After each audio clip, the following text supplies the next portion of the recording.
Well, it looks like Flashlight is useful. I know you guys hate me calling him Flashlight, but he's great this episode. It's a good episode with Blink making some moves, Erg making some moves, Lauren and Reed making some moves, disintegrating some stuff, and all sorts of things going on. We're going to be talking all about the three main plots and what Reeva could be up to all tonight on the Gifted After Show here at AfterBuzz TV. Stay tuned. You're tuned in to AfterBuzz TV, the ESPN of TV talk. Now, let the buzz begin. There's nothing we can do. Total eclipse of the heart. That's how I feel. Did you call him Flashlight? Yes. Okay, that's condescending. Is it condescending? You called the guy Flashlight. I call a lot of people Flashlight. Who else do you call Flashlight, Stephen?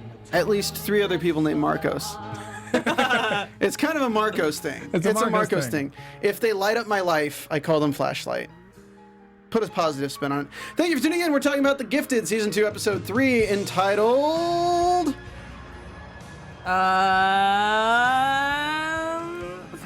This is off to a great start, guys. Sorry.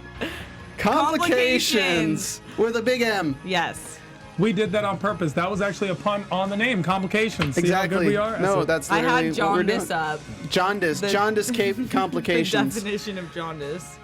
Joining me today, as always, is the amazing Steph Sabraw What's up, everyone? and the amazing Tehran Von Ghasri. Neighborhood-friendly Tehran. We are on it today. On it. I'm still thrown by the concept of you calling him Flashlight. I just don't know if everyone realizes how funny that is. No, I've always called him Flashlight.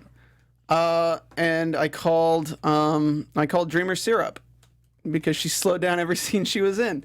But I love the character. You're not a good person. I'm not. You're not a good terrible person.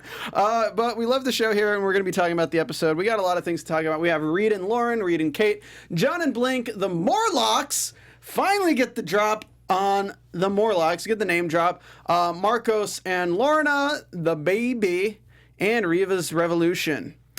And then we're going to go into some predictions. So first, before we do that, we're going to go into our overall thoughts. What did you think, Steph Sabraw? I loved this episode. It was actually my favorite episode, well, of the season, but in a while. I feel like it's setting the tone that I wanted it to set, and it was super emotional. I feel like the acting stepped up from last week, and the plot line seems to be going in a good direction. You're on? Well, I was actually surprisingly disappointed by this episode. Really? And I expected more from the Morlocks. I expected a lot more. I like how we got glimpses of Morlocks that we've grown to love in the background-ish, but I was expecting something. It was very anticlimactic. We got a lot of build-up last week. I was expecting a lot more action this week. Sure, we got a car crash, but it wasn't all that's cracked up to be, and there were a lot of fallibilities in the way it played out. So the payoff better be great. That's all. And next week seems to promise something like that. I'm hoping, but this week was definitely in the curve of things. It was the roller coaster part where you're just kind of going on the ground, waiting to go up. What? You don't think it was going up at all? It to me, last week went up, and I was expecting a drop, and I got a little more of like a hill. I thought like last week was just like a little bit of a hill, and then now like this week's the ding ding ding ding ding ding ding ding ding ding ding ding ding ding ding. Like we're being brought up slowly though. I don't know. I don't like the previews for next week are all about like, are they going to come to a head? The Hellfire Club, Inner Circle, versus the Underground, basically people living in apartments. So I don't know if it's going to be that battle that they're teeing it up to be. I'd love to see Marcos do more than just burn shoulders. I mean, he was badass this episode, don't get me wrong, but like I feel like he's just not doing what he can. And we'll talk about him later because I don't want to just dive into that yet, but let's start with Reed and Lauren. So Reed and Lauren, I feel like everything with this character Reed is repeating itself a lot. Does that make sense? We already got the whole Reed and Lauren thing last episode. We didn't need to like dive into it again so much this episode before we got his powers activating. I think it should have been just like bland conversation and then his powers like immediately activated. Because we didn't need him apologizing to her over and over again. Like, we've already gone through that. We've already dealt with it. And then immediately when she finds out, he's like, don't tell your mom. And you're like, okay. Like, this is I'm glad she's still been the sane human part of this, being like, this is why we're in these messes right now. What did you think of her story about high school and how that has affected her telling of the truth to her parents? That was one of the parts, highlights of the show for me. It was definitely a background, and it brought something out to the forefront of not so much just the story, but the concept of Reed saying, I will protect you from them, and we are them. And it's something that I see as a social commentary of a lot of things that are going in the world today, is the whole syndrome of, well, when they came for these people, we didn't say anything, and then eventually when they came for us, no one was left to say anything about it. I felt that vibe. It's we joined them. We were part of them, and I became ashamed of saying anything because of what you said to me. And so to me, that was part of the kick, ting, ting, what you do, ting, ting, ting, yeah. ting. That was a great ting, ting, ting. I liked that origin story a lot. I loved it, and that was one of my favorite parts, as well as the eclipse scene. I loved it because we didn't know why she didn't tell them. We kind of got, obviously, that he was a prosecutor against mutants at the time, but it changed the trajectory of their whole plot line as a family, and it made it so if his daughter is being honest, that's the least he can do, is to set the record straight for the family moving forward. Do you think that was her emergence of her powers? I think... Like, that was the first time she activated her powers?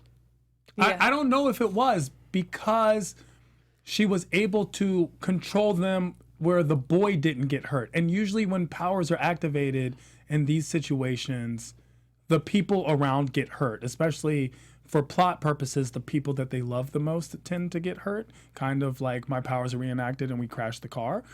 But with her, I think maybe there were little glimpses. She was ashamed to tell her dad. Mm-hmm. And then that was a major one, and she had to create a lie to tell her dad, which replayed itself when Reed, who was like, oh, I'm not lying to my wife. I'm just telling her the lies. lie of omission. Yeah. Exactly. But it's not just a lie. He did lie. That's nothing. The wall, it was there. Whatever he said were all lies, kind of. So it played itself out again. Yeah.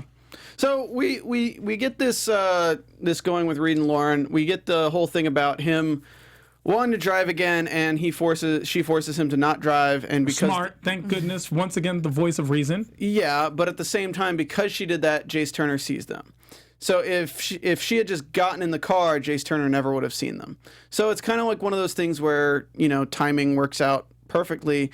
But this was a very like Varys showing up at the end of season 5 of Game of Thrones moment, where you're like, wait a second, how did this timing just work out? Because Jace was at the cop station, hears about the car crash, which by the time they called the cops to the car crash, they were already like in that warehouse area.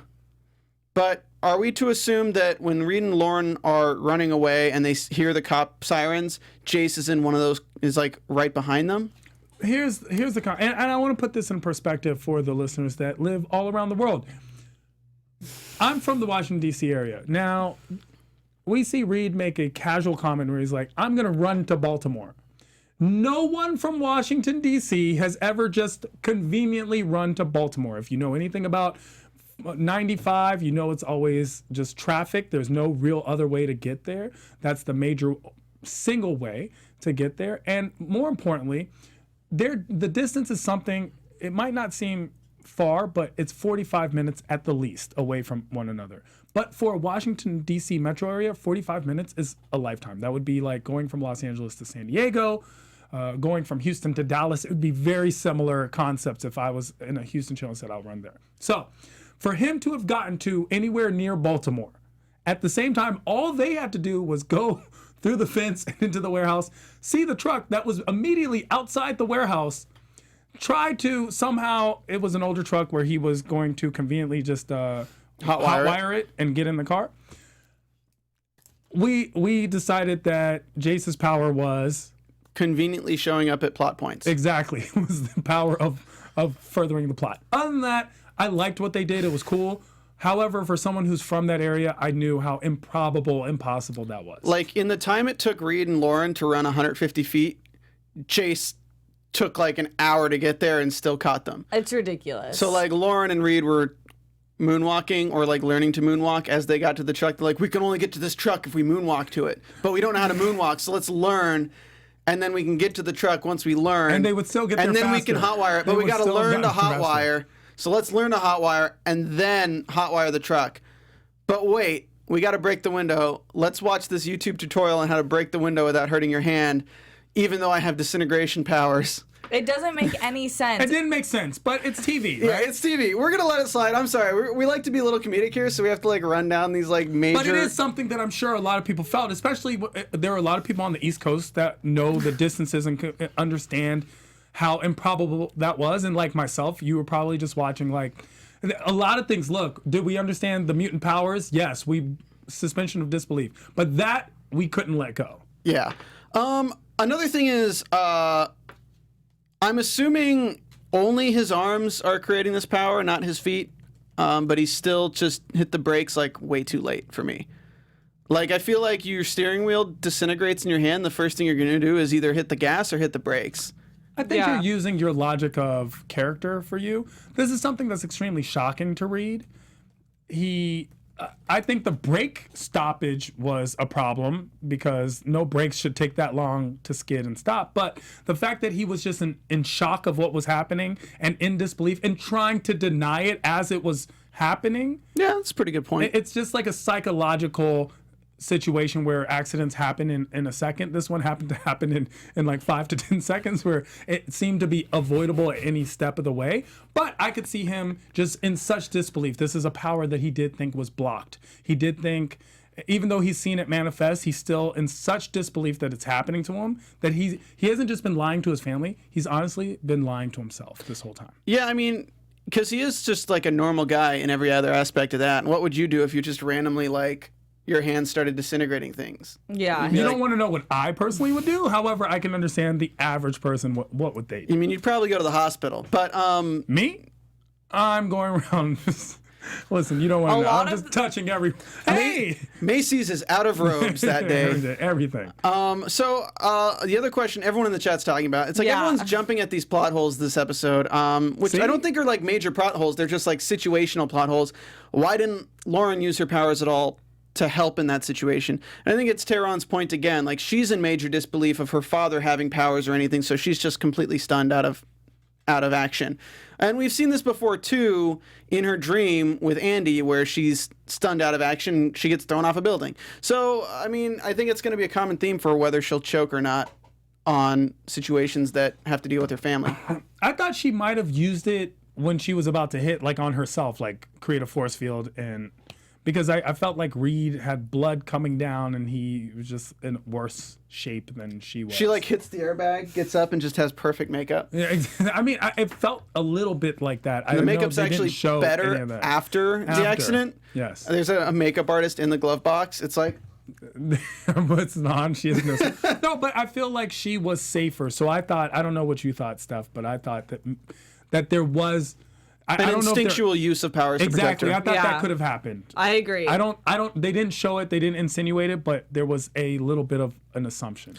So let's move on to Reed and Kate. We finally get Reed telling Kate about these powers. And it's just funny because in my mind, Reed's like, I know I should have told you. And I'm just thinking like, I mean, you should have never told her. You overreact to everything, Kate. Yeah. You literally overreact to everything. You hate Kate, by the way. You hate I love Kate, but I just feel like they've been doing He loves Amy Acker. Yeah, she's great. But like, it's just like, I feel like every scene is just her.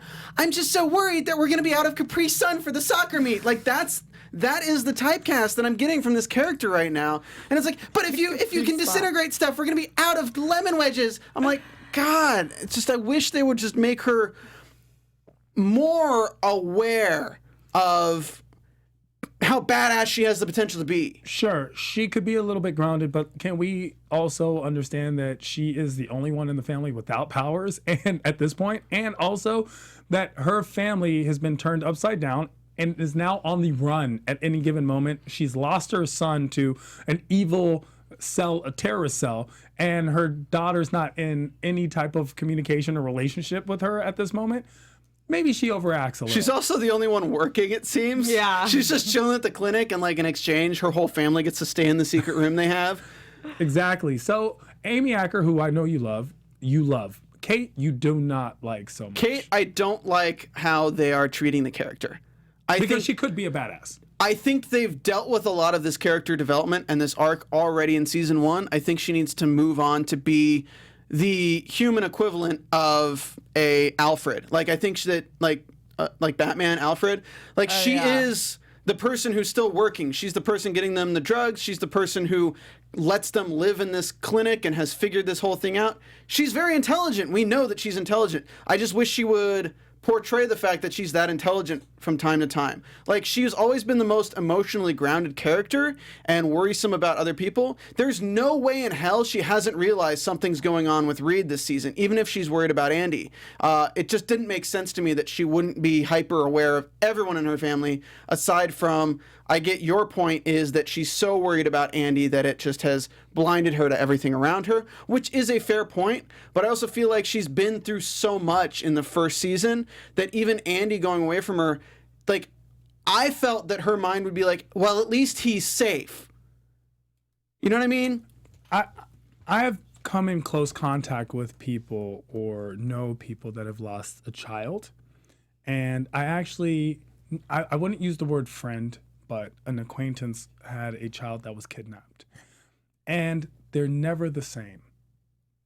To the point where you no longer even want to be around those people. It feels very selfish. It feels horrible. But because they're so different, they are so preoccupied and so on edge at all times and emotional, it makes us who are not in that position become, even though we want to be empathetic and sympathetic, we become apathetic and want to back away because it bothers us. It makes us uncomfortable. And I can only imagine that what they're attempting to portray in Kate is such. But my interpretation is less a comparison to kidnapping as much as it's a comparison to your child deciding to go off with friends and do drugs. That's more what it feels like. It doesn't feel like a kidnapping. She was there when he chose to go off with these people. She knows they're the bad crowd, but when your 16, 17-year-old son goes off and starts doing heroin with his friends, yeah, you're worried, but you know that it's his choice. Like, it doesn't give you the same emotions as a kidnapping. It definitely gives you heightened emotions, and you're definitely like not the same. But I'm just saying it's weird that they're treating this like he was kidnapped. It's weird that in her mind she's interpreting this as he's kidnapped. Yeah. Because she can't fathom Andy being bad. She cannot. This is her son. But she also has interacted all last season with Lorna, and she knows Andy's with Lorna. So she's a character that's not taking any comfort in any facts at all. And that's what worries me, is like you need the characters to be aware of facts, and it doesn't feel like Kate's character is aware of facts. Well, sometimes moms can be like that. So did Blink. She said that to the Morlocks, that they've been kidnapped too. I feel like they all have this impression that the Cuckoo sisters are the ones. I don't know what their thinking is, but they all have said something to that fact, except for Lauren. And Marcos has said that today, where he's like, they're lying to you, they're controlling you. Which maybe could be a different plot thing too. Do you think they're controlling them at all, Cuckoo sisters? I hope so. The Frost sisters, I do not believe, are controlling anyone. Are they manipulative? Sure. Is Reeva extremely manipulative? Yes. But you love her for it. I am a fan of Reeva. As we can see here, you are Reeva in this picture. I am Reeva in the picture. I am Reeva in the picture and proud of it. I was disappointed. I told you to wear a dress, and you didn't. I tied the robe up. That's true. Close enough. Appreciate it. If anyone doesn't know what we're talking, you got to watch the video. We have a new logo. Yeah, it's a good point. I will concede this point right now because I still feel like there's redemption for my, I don't call it hatred of Kate, but my dislike of how the character is being written. She's definitely way more naggy this season. Yeah. I can. But she was that. very naggy last season. She was extremely naggy last season as well. So before we get into John and Blink, let's go ahead and talk about Jace Turner. So why are you, Steph, laughing at Jace? He's like so irritating. Why is he irritating? He's I right. promise I am done with all of this. He is right. He's right. He's absolutely right. Why are do you know what it feels like to there was a character in Greek mythology who would tell everyone, he was a seer, would tell everyone the truth and no one would believe him. That's how Jace feels right now. I am telling everyone the truth, including and everyone keeps getting mad at me like I'm the crazy one. I just saw them alive. I get that, but he's so one-dimensional in about that. About him thinking all mutants are bad because of the day that his daughter died. What happened on 7/15? Can we just recap this really quick? His daughter was killed by a mutant. And a ton of people were killed, but we don't know if it was mutant caused or humans set up for the mutants to look like But in his perception, a mutant killed his daughter. A mutant killed his daughter. Now, once again, we see the character development of a person who is one-sided, who is unidimensional because of a factor that they saw. Now, let's not act like 7/15 isn't. What I love is this like similar status to 9/11. It's to never forget. And we saw, unfortunately, in the real world, we saw a lot of people who started feeling the exact same way. Yes. About an entire group of people that take up 1.8 billion people on this planet because of the unfortunate, despicable, disgusting actions of a few. Yes. We're talking about pilots, right? We're not. I'm sorry. That was a bad joke. Never forget.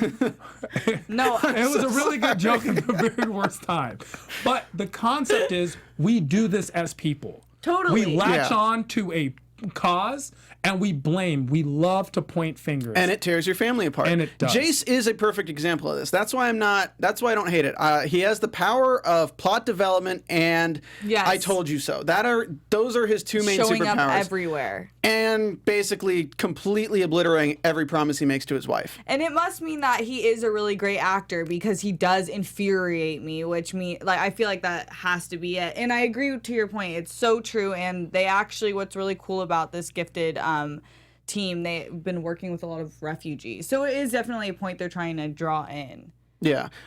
He comes into contact with Ned Flanders, who I can only assume is his name. Ned Flanders, the deputy at the police station. DC police station. Washington, DC police station. The pristinely clean DC police station, as Tehran has pointed out, is cleaner than any police station you'll ever see in Washington, DC. Ever.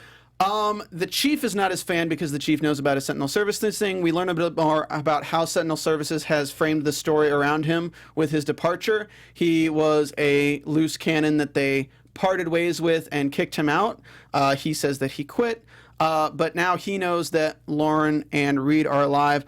I like where this is going. The reason I like where this is going is the more we can keep Jace away from actual law enforcement and into his own tunnel of diving in, the more we're going to push him into this super extremist group that Ned Flanders, I'm assuming, is part of, that's going to be anti-mutants. What are they called? Purists. The purists. And I think Jace is going to align himself with the purists and get more and more into that because he's going to have to use any resources he'll have access to try to chase this down because he's not after killing the mutants. He's not after anything but the truth and finding them and basically making his kind of curing his conscience of making everyone safe. Because his doesn't come from hatred.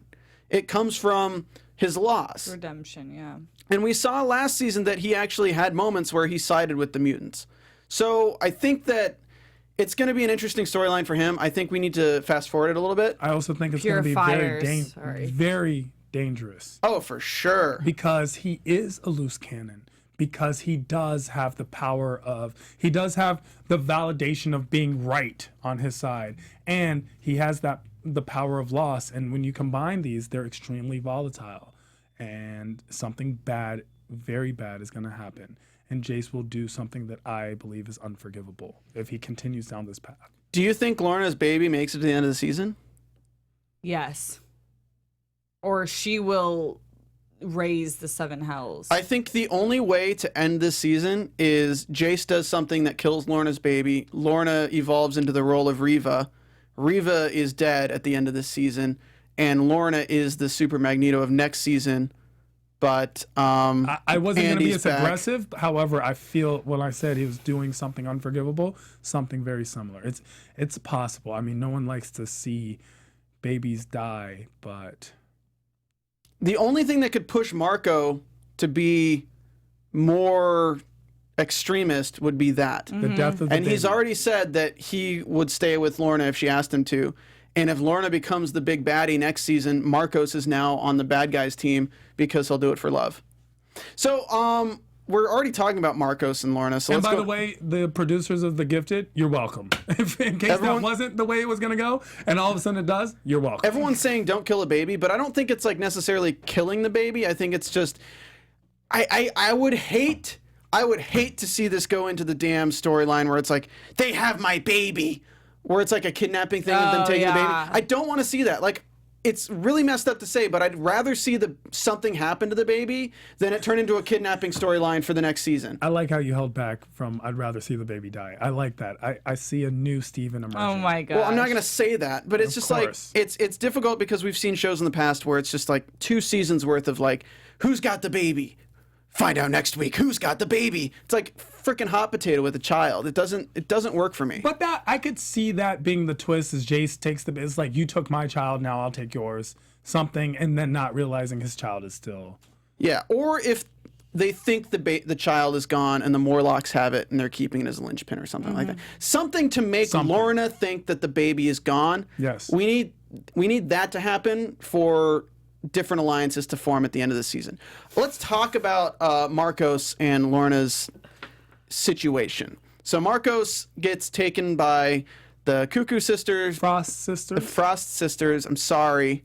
They're the Cuckoos. They're the Stepford Cuckoos. I love them. And we have the Morlocks, so we can call them the Stepford Cuckoos now. So they bring him back. Don't ask anything about anything other than the baby. And honestly, what do you guys think of this whole situation? I don't want to say my thoughts on it yet. It was my favorite scene of the season, and my favorite. I love how they gave us Eclipse's background in the beginning, and we get a little bit more understanding of where he's willing to go to. I really liked the scene. It was a really beautiful scene between him and Lorna, and finally holding the baby. And then we realized that Dawn means Aurora in Spanish, which is a cool tribute, because I was like, you can't just change the baby's name that we discussed. And then at the end there, we're talking about the full scene, right? Yes. I just feel like Reeva's powers are the worst because she makes everyone feel helpless. Like, no matter who you are, what you can do, it's just helplessness, and that's what drove me so crazy, and I think that's why I love the scene so much. Did you think for a second Andy would interfere? No. And it's interesting. Are we having a separate discussion on Andy? Yes. Okay, because I'll save that for you. So when it comes to Marcos, I will say this, that Marcos seems to have one of the more befitting and powerful storylines that is emerging in this season. That his storyline is going to go hand in hand with the future of this show. And with Marcos, first of all, excellently portrayed on camera is that angst of a father, the love, the want to be with the baby, especially in a world of so many absentee fathers. This is a father who wants to be with their baby. And the first scene with him in the beginning, exactly, with his father. And it plays like that's such an important role with him. Second of all, is it was not unexpected, his outburst. This guy, but what was unexpected was his love was so strong that it overcame the powers of about to call them the Cuckoo Sisters, but did not, the Frost Sisters. And that was such a telling scene where it's like this love will drive him to overcome even their superior powers.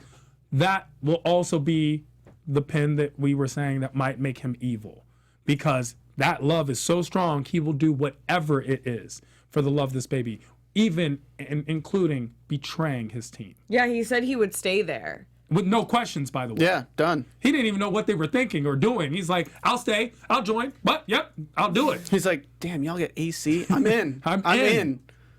And you just feel for him because you understand the dimension with his father, and that basically drove his mother to an early grave and made him in the cartel. That's who he blames. So I just feel so bad for him. And I agree. I think he is going to be the main plot point moving forward. Yeah. I mean, I think that I think they certainly nerfed him a little bit. Do you guys know what nerfing is? No, I was going to ask. Nerfing's where they kind of downplay how powerful the people are, or they take away some of their power. Because when he's with the cartel and he's blowing up those trucks and stuff and just shooting stuff out of his hands and doing that, so powerful. But in this, it's like he has to put his hand on her to even hurt her. He pushes them away and doesn't even like try to shoot anything until Reeva's using her power already. I think that's another backstory that's going to come up. So if we take the point that Eclipse is a basis of multiple characters, Sunspot, and there are storylines in which they do something that's so abhorrent. And if you remember, that happens also in the parallel of the DC comic version of Suicide Squad with the guy with the fire. You do something so bad that you kind of slow down your own powers. Slow your roll. Okay. Exactly. And I think that's going to be another backstory, simply because with the insertion of the whole cartel thing, he does something that he finds unforgivable that leads him into the underground. We saw that with Thunderbird. I think he's next. But here's my issue with this scene is that his emotions for Lorna were so strong at that moment that they overcame all three Frost sisters. His powers should have exploded at that moment. Even just one big blast to knock them off their feet or something, and then maybe he runs at Reeva and like almost gets the blast off before he stops. They really just made him look weak there, though. There is no big blast. There is disintegration, and he didn't go into disintegration mode because he's still in control. Honestly, even with that, he doesn't lunge and just start taking people out. He goes once again for the baby. He's still thinking of the safety of the baby. He's still in a logical state of mind, unlike the other players, unlike something Reed would do. Reed would have lost his control of his powers, but not Marcos. Marcos is all about precision, and I think we see that throughout the seasons when it's the different, like even the shooting the green light, it's like everything he does is so precise. Caring for the baby with the perfect exact amount of light is precise. And I think we need to understand that with these big powers, sometimes the littlest things are the most control and biggest powers. That's why you can come down to Flashlight Soup Kitchen, where I'll heat you up some soup. He did heat up that soup for his dad. He heated up that soup bomb and style. It was amazing. Yeah. It was perfect. It was a perfect. That was on par with Jace's powers of appearing where plots need to move forward. Let's jump forward to Andy. We only have about 8 minutes left, so I want to rush through this because there's not much to talk about with John and Blink, honestly, because it's just an introduction of the Morlocks. Yes, I agree. Honestly, let's do John and Blink right now. Introduction of the Morlocks, kind of let down. We know that Urg is going to use Blink as his eyes above ground, and in exchange, he's going to give her intel, and he has intel because Green Goop Guy can gather intel from the sewers. Sure. And we know that the healthcare department was data hacked by the Inner Circle. Now they're just wondering, what is the data? So let's just talk about what is the data, then we'll get into Andy, and then, yeah. So what is the data? I mean, they want to know what... The Morlocks want to know... The data they have? No, what do they want to know from the Inner Circle? What did the Inner Circle want from the health department? That's what that's what John and Blink are trying to figure out. I'm going back to the original X-Men movie where Magneto changed the genetics of people to change them into mutants. I think the health department probably has genetic markers for everybody. Yeah, and they want to figure out who has mutant powers beforehand so they can start poaching talent. Or they want to do something to be able to target people. I don't know. I think it's just health information on who's mutant and who's not. I'm with you. That's what I was thinking. Or that they're trying to it's a numbers game and they're trying to build an army. Which is interesting because the Morlocks should have Caliban, and Caliban should be able to do that. Like, that's a power that he has. And we saw that Callisto was kind of in the background. Callisto held the stick, like, you know, it was like for a glimpse. But I was thinking that it's the block the power thing.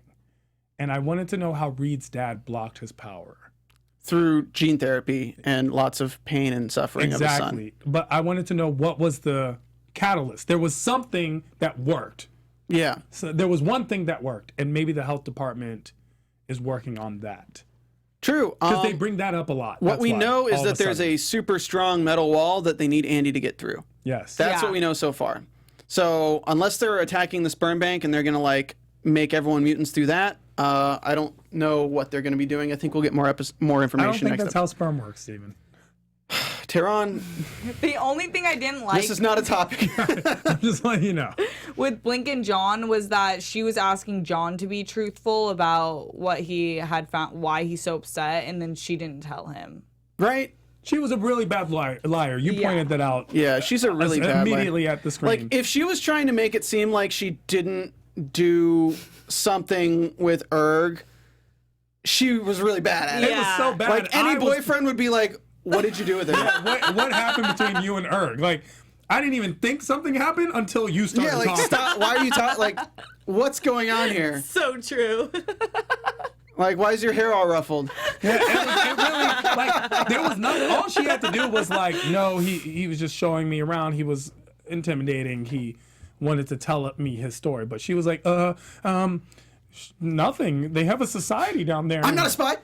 Exactly. Huh? Like, basically, might as well scream, I'm providing intel on the underground to him. Or better yet, be like, they wanted me to spy. Yeah. He wanted me to spy, and so I'm going to feed him just enough information for us to keep getting information. Yeah, there must be a catch. This does open up the conversation that we have about 30 seconds to talk about between John is telling her to wear contacts and cover her ears to blend in more in society, and Erg is like, you could come down here and basically be one of us. And that's a real thing. Obviously being out of the closet is something that most of us really enjoy, prefer. Freedom. We like to be ourselves at any given time. I mean, you're talking to a guy who lives in a bathrobe.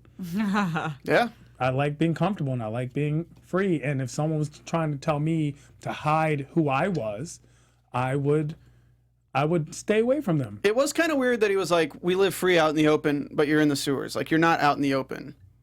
So, like, But to they a live point, on their own terms. Yeah, they live on their own terms. And the fact that they were willing to scar their own face with the M to say, regardless, we are mutants, we are Morlocks. Even if we could blend in, we choose not to. There's one guy down there with the Mike Tyson tattoo instead. He's like, can I do this instead? I want to do this instead. He has the power of impersonation. So let's move on. Reeva's Revolution. What do you think's going to be the big point next episode? This is the predictions. Let's go into predictions. Can we talk Andy? Nope. Well, what about Andy? Wait, he was in this episode? Andy! All right, we got 60 seconds. Let's do Andy. I just need to say, the fact that Andy escorted Eclipse out, and he must be very important because Reeva focuses on Andy and treats him very delicately. So whatever his role is, it's extremely important. Like this episode more than last episode made me think Andy has a huge part to play that only he can do. Reeva, with Lauren. With something. Any way, Reeva values power over anything, and Andy's a Von Strucker, so she's gonna value that over anything. Plus, you look at Andy needs to get through this metal wall that they can't get through on their own, so they know that they need it. But at any cost, he is invaluable and indispensable. Exactly. That's why she didn't kill Marcos, because she knew Andy would have an issue with it. She's keeping Marcos. She could have very easily killed him right there, but she knows Lorna wouldn't agree with it, Andy wouldn't agree with it, and they'd have that whole thing. Not to mention Sage is still here at this point, so she's going to have a big role to play in the data that they get from the health department. I think Sage is the one working on that stuff right now. I love you, Reeva. What I liked about Andy this episode is that it was very obvious that he was the one who was most tepid about meeting Marcos again, because he kept asking how Lorna was doing about it, but really it was him that was so opposed to having to be there when he comes. We see that when he's playing generic Call of Duty, whatever the hell that game is, even though last episode we heard that he was playing League of Legends. So let's get your mind straight, Andy. Play one game. Stick to one game, Andy. Yeah, really. Marco's the one who saved the Struckers originally when they first came to the underground. Sure. Yeah. So, then again, he is a kid who doesn't even stick to one underground team. So, let's talk predictions. What do you think's going to happen next episode? I think that people are going to hit the thumbs up on this video. I agree. They should. And my whole thing is this: Jace is going to be the thwart of something that happens. So the clash happens, and then Jace is the unknown variable that pops up at the right place, wrong time. I think Jace needs to get powers by the end of this season. Wow, I would love that. I think whatever they're doing with the health department involves Magneto in X-Men 1. It involves how do we give normal people powers, and I think Jace becomes caught up in an explosion at the end of the season and gets that power. I think Jace needs powers because the only way that we can get him to move to the extremist side but then be powerful enough to actually do anything about it without needing the resources of the police department or the extremists, the purifiers at the end of the season, is for him to get powers. So he would just be like... He would be a mutant-hating mutant. Like Hitler. Kind of like Reed. Yeah. But I think it'd be powerful for him to hate himself but also know that it's a means to an end for what he needs to get done. Yes. So I think that's where we're going with Jace. I don't know where we're going next episode, Steph. I really don't know either. I feel like it seems like there's going to be a battle of some sort. I'm excited for the Underground and the Inner Circle to kind of go head to head, and I think we'll see more development with Reed's powers. I think the next episode we get to the health department, there is a battle, Underground comes there, Jace thwarts everything and just ruins it by being that linchpin that comes in, and we see the departure of people from this Underground, because we have on one hand Marcos is planning to join his baby and his baby mama, and then on the other hand you have a new spy that just got turned over in a 5-minute interview. I think Jace will bring, I don't think he'll ruin everything, I think he'll record it. I think he'll prove that they're still alive, and that's going to be a big moment. Let's talk about iTunes, guys. Go to iTunes, leave us a 5-star review and comment, and you'll get a shout out on the show. Shout out to Riney the Flower, who says, I love this show. 5 stars. You guys are amazing and hilarious. You guys make my day. Thank you so much. Appreciate the comment. Please go to iTunes and find us by typing in the gifted reviews. You'll see it with AfterBuzz TV right there. You'll see the picture of us, me with gray hair and all that kind of jazz. Tehran doing his best Reeva. Also, make sure you subscribe to all the AfterBuzz TV channels. We have tons that you can choose from. For every show, there is a great after show, and we cover it here at AfterBuzz TV. We do over 100 hours of content every week, and there's a channel for all of it. So go to the Sci-Fi channel for this show, but you can check out reality, drama, competition, reality competition, all the stuff that you could ever need by going to YouTube and typing in AfterBuzz TV and subscribing to the channels that you want. Also, we just started recently doing a gaming channel. I did an entire playthrough of Shadow of the Tomb Raider, so you can check that out, as well as Cup coming. We got the Overwatch Halloween competition coming and Red Dead Redemption 2 coming out. So very cool. Please follow AfterBuzz TV on Twitter at AfterBuzz TV and on Instagram at AfterBuzz TV. Where can we find you on social media, Tehran? At I Am Tehran all across the board. That's IAMTEHRAN, and every Monday and Thursday at Laugh Factory at 10 p.m. And of course on a bunch of AfterBuzz shows, AfterBuzzing. And Steph Sabraw. You can find me on Instagram and Twitter at Steph Sabraw. And you can find me on Twitter at Stephen Lemieux, STPHENLEMIEUX. Also, check out my Twitter to see me doing the playthroughs and check out the AfterBuzz Gaming thing. Nobody watches it, so it'd be great to get some of you guys to watch. Ivan Soto, I'm looking at you. Shout out to everyone in the chat. Ivan Soto, Chris Moa, Nicholas Kelly, Jamel Brewster, Black Magic, Lita Fan for Life, and everyone else who watched the live show. We got 42 of you, so I'm expecting 42 thumbs up. We'll see you guys next week for The Gifted Season 2, Episode 4 After Show here at AfterBuzz TV. See you then. And Mike from Orlando. I'm gonna just run the ball. Our founder, Kevin Undergaro, Phil Svitek, and me, Maria Menounos, would like to thank you for tuning in to AfterBuzz TV. Remember, we're not just the first, we're the biggest in the world, and we're the only destination for all your favorite TV shows. Whatever you crave, we've got it. So go to AfterBuzzTV.com and check out our lineup. Buzz you later. The views expressed herein are those of the hosts only and do not necessarily reflect the views of AfterBuzz TV or its owners or principals.